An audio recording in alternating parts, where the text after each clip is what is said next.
हम यहाँ पे टेक फेस पे ना बहुत सारे कंप्यूटर बिल्ड करते हैं एंड यूजुअली वो सारे के सारे कंप्यूटर होते हैं गेमिंग कंप्यूटर्स। एंड इस बात के अंदर कोई डाउट नहीं है कि आप गेमिंग कंप्यूटर से एडिटिंग भी कर सकते हैं, लेकिन अगर किसी इंसान का इंटरेस्ट ही एडिटिंग कंप्यूटर बिल्ड करने में हो तो if someone does not want to game as often as he और she wants to do editing, तो फिर how will they build themselves a proper editing PC? उसके बारे में आज का ये वीडियो है।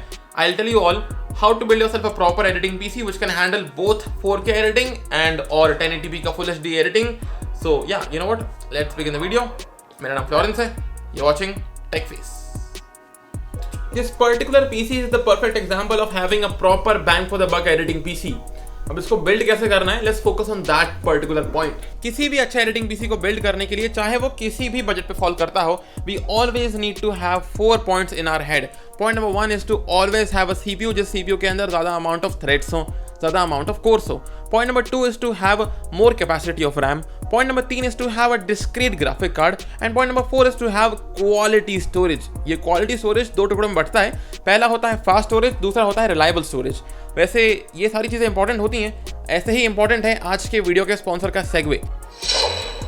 This video has been brought to you by the flagship B550 Republic of Gamers motherboard. This is the Strix B550E gaming motherboard. It comes jam-packed with features like PCIe Gen 4 support, dual M.2K slots with dual heatsinks, phenomenal audio output and great I/O availability, X570 like OC potential with 14+2 power delivery stages and also boasts Wi-Fi 6. Now let's get back to the video. तो सारे के सारे parts काफी ध्यान से choose करने के बाद में हियर बिगिंस द वीडियो। सबसे पहले I will recommend you to buy yourself some storage. यहाँ पर कम से कम एक सॉलिड स्टेट ड्राइव और कम से कम एक hard drive. Solid state drive for installing the Windows यानी कि operating system, solid state drive for also installing the editing software and also to keep your video files in the solid state drive जिसको आप अभी हाल currently edit कर रहे हो। Secondly हम बात करें हार्ड ड्राइव के बारे में, तो depending on your needs you can go for either 1 TB और 2 TB। मेरी नीड ज़्यादा है, so I bought myself both of them. Actually मैं यूज़ कर रहा हूँ पुरानी वाली, तो इसके अंदर मैंने वो यूज़ कर ली है। इसके अलावा if you talk about solid state drive, तो I recommend people to go for कम से कम एक 512 GB की सॉलिड स्टेट ड्राइव। आप 256 पे भी जा सकते हो, लेकिन 512 is actually very safe area, तो I recommend you to go for that one. If you ask me which solid state drive do I recommend, तो I recommend the crucial P2 NVMe solid state drive. That's a very sick and very high quality solid state drive, तो मैं वो recommend करता हूँ। आप purchase करने को तो सैमसंग परचेज कर सकते हैं Evo 970, लेकिन I personally recommend you the affordable yet very fast वाली NVMe solid state drive from crucial, जिसका नाम है क्रूशियल P2। तो ये हो गई मेरी सॉलिड स्टेट ड्राइव और हार्ड ड्राइव के आंसर्स। आगे बढ़ते हैं, तो we'll talk about the RAM. यहाँ पर मैं हमेशा से ही कोर्सर वेंजेंस की स्टिक्स को रिकमेंड करता आया हूँ। यहाँ पर भी मैं यही यूज़ कर रहा था, लेकिन I had these sticks lying around from the previous build, तो मैं इसको मैंने यहाँ पे लगा लिया सिर्फ शो ऑफ के लिए, वरना otherwise I am gonna be using these things. लेकिन I do not recommend these things right now because आज की डेट के अंदर फाइनली जाके रैम के प्राइस हो गए हैं डाउन। तो अभी I recommend you to go for कम से कम 3200 MHz की आइदर HyperX Fury की रैम या तो XPG की ADATA की रैम, और अगर कोर्सर वेंजेंस मिल जाए आपको 3200 MHz में, तो you can definitely go for that particular thing. यहाँ पर आई रिकमेंड यू कम से कम 8 GB की 2 sticks, that 16 GB of RAM. And 16 GB जो होती है वो एक एडिटिंग पीसी के लिए होती है एकदम बेयर मिनिमम। तो if you can go for anything higher than that, anything like 24 GB और 32 GB, go ahead and get that thing. बाकी हाँ, हर चीज़ की links will be in the description box below in case you want to buy any hard drive, solid state drive, RAM, etc. everything will be linked in the description box below. तो please कम से कम अगर आप purchase करने वाले हैं Amazon से, तो please हो सके तो परचेस करें from my own Amazon affiliate link. That's gonna help me out financially. Thank you for that. Also video को लाइक कर दें, हो सके तो सब्सक्राइब भी कर लेना, तो वो भी सही बात है। आगे बढ़ते हैं, हम देखते हैं कैबिनेट को। आई वुड से कि any cabinet is a good cabinet, बस एक बात है कि पसंद आना चाहिए, और दूसरी बात है कि कैबिनेट के अंदर होना चाहिए अच्छी वेंटिलेशन। अगर कैबिनेट के अंदर वेंटिलेशन अच्छा नहीं है तो trust me it's gonna degrade your performance. उसके अलावा जो मैं यहाँ पर यूज़ कर रहा हूँ वो है कोर्सर का iQ465X। It's an RGB cabinet, काफ़ी अच्छा वेंटिलेशन है इसका। In case you want to buy this thing, I will also put link in description. एक अच्छा वेंटिलेटेड कैबिनेट परचेस करना बहुत ज़्यादा ज़रूरी है, चाहे वो सस्ता है चाहे वो महंगा है। सो आगे बढ़ते हैं, let's talk about the processor.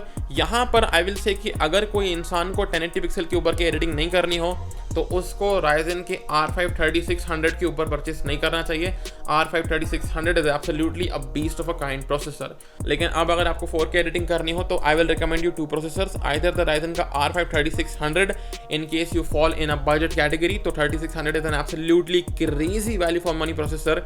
And इसके अलावा if you have some more cash to spare, I will say to go for the 3700X. Depending on your budget, you can go for any of those things. दोनों के दोनों एकदम beastly CPUs हैं, दोनों के दोनों एकदम perfect हैं for both 1080p editing and also for 4K editing for sure. No doubt about that particular thing. So get any of these two things, either the R5 3600 or the 3700X, that is the R7. दिख रहा है ना? तो ये दो, इनमें से कोई सा एक ले लो। अगला पार्ट है motherboard, and for buying a motherboard I will tell you कि 3600 के लिए एंड 3700X के लिए, यहाँ पर इन दो CPUs के लिए I will recommend you to go for something like a B550 के चिपसेट वाला मदरबोर्ड और समथिंग लाइक अ X570 के चिपसेट वाला मदरबोर्ड। इसके अलावा you can surely go for the B450 and the X470।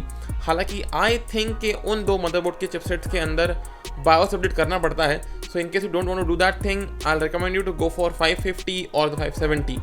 यहाँ पर while buying a motherboard always notice के जो USB पोर्ट्स होते हैं वो कम से कम 6 पोर्ट्स तो हो ही हो, लेकिन अगर USB के 8 पोर्ट्स मिल जाते हैं देन इट्स एब्सोल्युटली अमेजिंग। और इसके अलावा जो सेकंड थिंग नोटिस करने वाली है वो ये होती है कि while buying a motherboard always notice के मदरबोर्ड के अंदर कम से कम 4 रैम स्लॉट्स तो हो ही हो।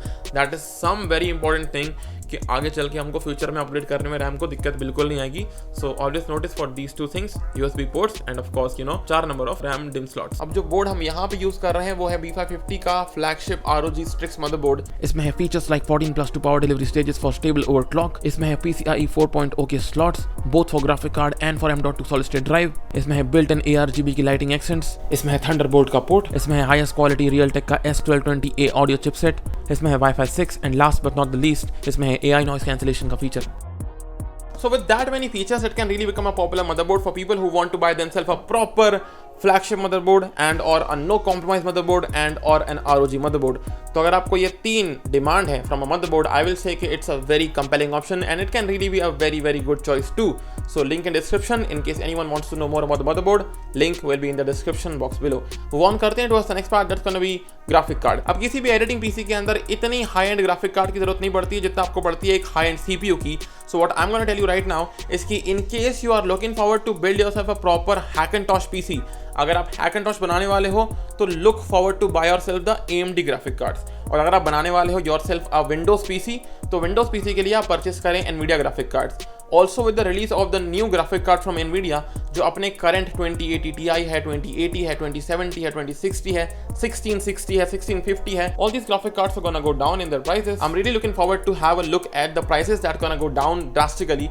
Also in case you want to buy yourself a second hand GPU, that is also gonna be on a boom right now because OLX के ऊपर काफी अच्छे डील्स आने वाले हैं because of the introduction of these new 3070, 3080 and 3090 graphic cards. So that's about it for the graphic card.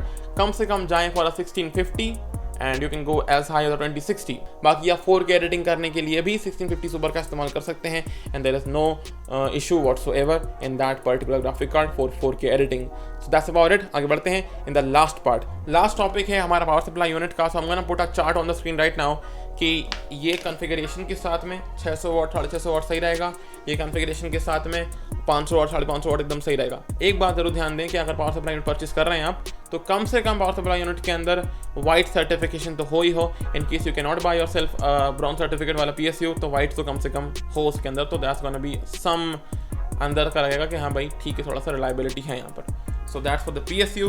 And for the conclusion, what I'm going to tell you right now, कि do not buy yourself an Intel CPU because truth be told, they are not value for money CPUs right now. अगर आपको editing में interest है तो Intel is not going to be a good choice right now. Even though Intel के पास में iGPU है, लेकिन still man, it's not going to make a huge difference. And I will say कि save your money and get yourself a value for money या bang for the buck वाला editing PC. That is what going to be my tip. Pro tip बोल सकते हो उसको। उसके अलावा भी if you have a very low budget, I tell you this one thing कि look on OLX and also look on the बचे हुए स्टॉक फ्रॉम Amazon। तो you can buy yourself Ryzen का R5 1600, Ryzen का R7 1700 and Ryzen का R7 2700। Irony is के लोग पहले AMD यूज़ ही नहीं करते थे और अभी इस पूरे वीडियो के अंदर इंटेल का नाम भी नहीं आया। So that's about it for the editing PC build guide. बाकी I'm gonna put out a chart over on the screen so that you can have a look कि 3600 के संग क्या ऐड करें, क्या PSU लगाएं, इसके संग क्या ऐड करें, क्या PSU लगाएं, etc etc etc. बाकी in case you have any sort of doubts, please comment down below. I'll be happy to reply to you guys. तो please comment ज़रूर करें एंड उससे इंगेजमेंट बढ़ जाता है, सो वो भी कर सकते हैं आप। Thank you for watching the video, I mean thank you, peace out.